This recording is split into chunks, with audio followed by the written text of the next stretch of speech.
UGC जो कानून अभी सुप्रीम कोर्ट ने पारित किया गया था, उसका कुछ लोगों ने विरोध किया है। हम 12 फरवरी 2026 को भोपाल में दूसरे चरण की जो संकल्प यात्रा जो निकाल रहे हैं दामोदर यादव जी, एक तो बाबा साहब अम्बेडकर की मूर्ति, दूसरा अपना जो मेन है ग्वालियर हाईकोर्ट में मूर्ति को लेकर के विवाद चल रहा काफी लंबे समय से। तो लगने का क्या कारण है? कुछ मनुवादी हैं जो ताकतें हैं जो गलत तरीके से गलत मैसेज फैला रहा है कि संविधान निर्माता बाबा साहब डॉक्टर भीमराव अम्बेडकर जी ना होते हुए किसी BM नाथ का नाम वो बता रहे हैं। जो भोपाल में 12 फरवरी का, उसके लिए आपकी तरफ से यहाँ से कितने लोग जाने की संभावना है और इस प्रोग्राम में आप कितना सहयोग देना चाहते हैं? टारगेट है 1000 से 1200 लोग मैं यहाँ से इस जिले से लेकर जाऊंगा और लोगों में बड़ा उत्साह है। इस आंदोलन के लिए सभी लोग तैयार हैं और यहाँ से हमारे बड़े भाई दामोदर यादव जी आ रहे हैं। अब आप देखिए कि हमें जो उनके द्वारा निर्देश दिए गए हैं, रावगढ़ में एक बहुत बड़ी विशाल सभा करेंगे, तो उसका उद्देश्य सीधा सीधा यही है कि ये सामंतवादियों का जो गढ़ है, जो काफ़ी लंबे समय से ये लोगों का शोषण कर रहे हैं, हमारे लोगों की सुनवाइयाँ नहीं होती है और जहाँ देखो वहाँ हमारे लोगों के साथ अन्याय अत्याचार होते हैं। तो उसके लिए हमारे भाई दामोदर यादव जी आ रहे हैं। वो इस समाज की और भीम आर्मी की, बहुजन समाज की, SC ST OBC माइनॉरिटी सबकी एक बुलंद आवाज़ बनेंगे, जिससे यहाँ हमारे लोग बिल्कुल निडर हो जाएंगे और भीम आर्मी के लिए एकदम इकट्ठा होकर आज़ाद समाज पार्टी के लिए काम करेंगे। बहुत बहुत धन्यवाद। हाई कोर्ट में नहीं लग पाई। आप देखिए जो देश चल रहा है किसी धार्मिक किताब से तो चल नहीं रहा है, जो ये देश हमारा संविधान से चल रहा है, तो संविधान के निर्माता बाबा साहब अम्बेडकर है, तो उनकी कि कुछ समय कांग्रेस राज करेगी, कुछ समय BJP राज करेगी। इनमें आपस में अंदरूनी जो साठगांठ थी उसकी बदौलत आज देश की जो भी बदतर हालत है, इसके लिए सीधे तौर पर ये दोनों पार्टियां जिम्मेदार हैं। अब जब नए साथियों, आज मकसूदनगढ़ में भीम आर्मी और आज़ाद समाज पार्टी की एक तहसील स्तरीय मीटिंग रखी गई है, विधानसभा स्तर की। उसमें हमारे बीच में ग्वालियर संभाग के पदाधिकारी भी उपस्थित है, जिलाध्यक्ष दोनों उपस्थित है। तो हम उनसे आज के मीटिंग के उद्देश्य में पूछेंगे। आपने हमारे बीच में पंकज जी उपस्थित है जो संभागीय महासचिव, तो उनसे पूछेंगे ये मीटिंग आपने किस उपलक्ष्य में रखी गई है, इसका क्या उद्देश्य है? जय भीम साथियों, आज की मीटिंग का मुख्य उद्देश्य है हमारा यूजीसी जो कानून अभी सुप्रीम कोर्ट ने पारित किया गया था, उसका कुछ लोगों ने विरोध किया है। हम 12 फरवरी 2026 को भोपाल में हमारा आंदोलन है, CM हाउस का घेराव है, उसके लिए हमने जो बैठक आयोजित की थी। और एक और हमारा 17 फरवरी को हमारा प्रोग्राम है, जिसमें हमारी द्वितीय चरण की संकल्प यात्रा है, वो भी गुना में 17 तारीख को पधार रही है। तो उसके संबंध में ये बैठक की। बहुत बहुत धन्यवाद। हमारे बीच में संभागीय उपाध्यक्ष जी, उनसे भी पूछेंगे जो द्वितीय चरण की जो आपकी यात्रा है वो किस मुद्दे के लिए यात्रा निकाली जा रही है, भाई दामोदर यादव जी की? दूसरे चरण की जो संकल्प यात्रा जो निकाल रहे हैं दामोदर यादव जी, एक तो UGC कानून जो है जिस पे रोक लगा दी गई है, एक तो उसके विषय में, और दूसरा अपना जो है मेन है ग्वालियर हाईकोर्ट में मूर्ति को लेकर के विवाद चल रहा काफ़ी लंबे समय से। तो उसको लेकर संकल्प यात्रा का मुख्य उद्देश्य है ग्वालियर हाईकोर्ट में बाबा साहब का स्टैचू रखने का।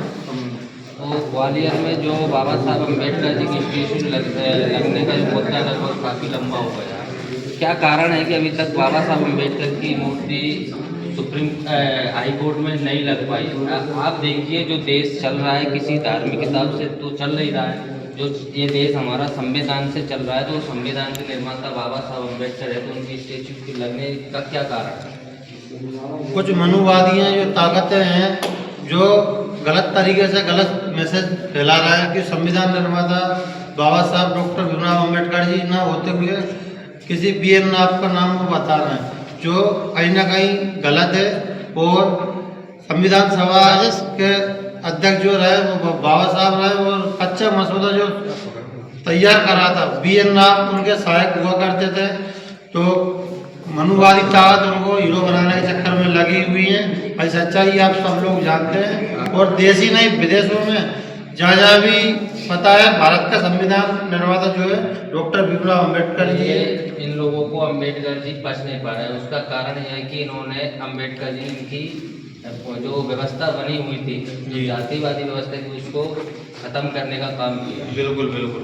तो हमारे बीच में भीम आर्मी से जिलाध्यक्ष भी उपस्थित, तो उनसे भी पूछेंगे कि जो आपका जो प्रोग्राम होने जा रहा है भोपाल में 12 फरवरी का, उसके लिए आपकी तरफ से यहाँ से कितने लोग जाने की संभावना है और इस प्रोग्राम में आप कितना सहयोग देना चाहते हैं? जी, जैसे ही हमें इस प्रोग्राम होने की सूचना हमारे प्रदेश अध्यक्ष जी ने दी, उसी टाइम से हमने लोगों को यहाँ सचेत कर दिया है। और यहाँ से मेरा टारगेट है 1000 से 1200 लोग मैं यहाँ से इस जिले से लेकर जाऊँगा और लोगों में बड़ा उत्साह है। इस आंदोलन के लिए सभी लोग तैयार हैं और यहाँ से हम जैसे भी बनेगी निजी साधन और कुछ रेलगाड़ी, ट्रेन और जैसे भी लोग जाएंगे ऐसे कर करा के मैं यहाँ से 1000 से 1200 लोग के लगभग मैं लेकर जाऊँगा। और जो द्वितीय चरण की जो यात्रा बाबा दामोदर यादव जी के द्वारा पूरे प्रदेश में निकाली जा रही है, नागपुर से जो यात्रा चलती आई है, वो उसका जो प्रोग्राम 17 फरवरी को आपके ज़िले में जगह जगह सभाएँ होगी और मैदान सभा रावण में होगी। रावण सामंतवादियों का गढ़ है, आप उसमें सभा करने जा रहे हैं, इसके लिए आप कितने सक्षम हैं?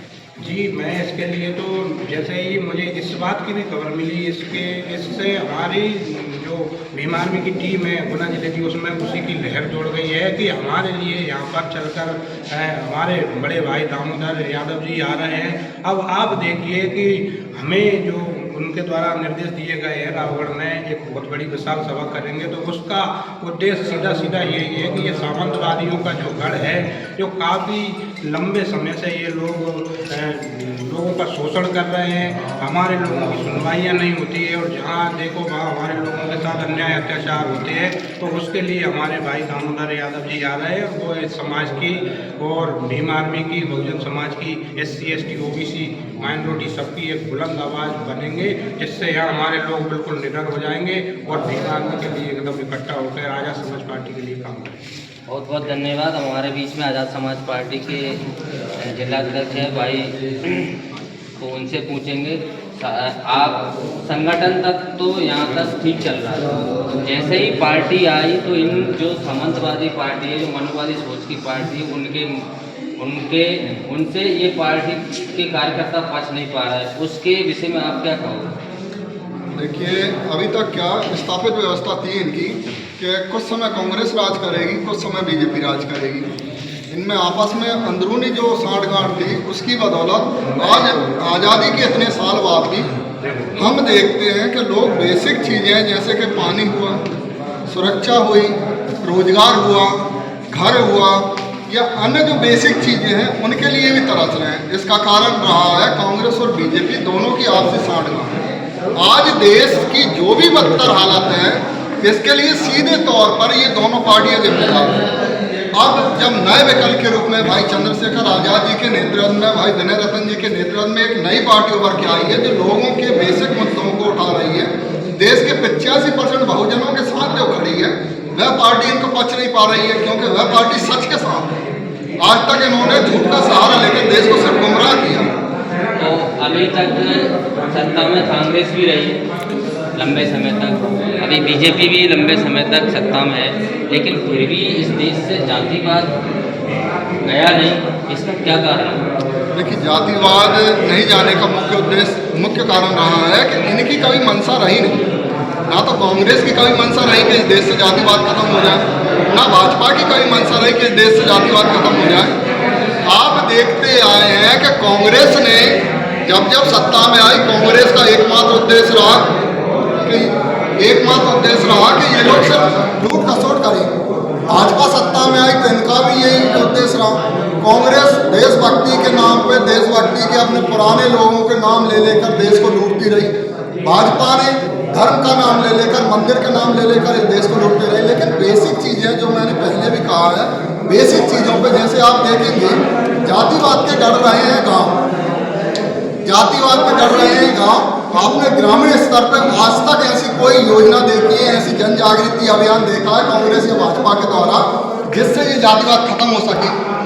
इस विषय में अगर किसी पार्टी ने वास्तव में कोई कार्य किया है तो वह आज़ाद समाज पार्टी भीम आर्मी रही। बहुत बहुत धन्यवाद। हमारे जिलाध्यक्ष जी ने जो आपसे बात रखी इस चैनल के माध्यम। तो साथियों, आप इस चैनल को देखिए और ये चैनल आपके लिए है। जो भी समाज में शोषण, अत्याचार, जातिवाद होता है, ये चैनल उसके लिए आवाज़ उठाता है।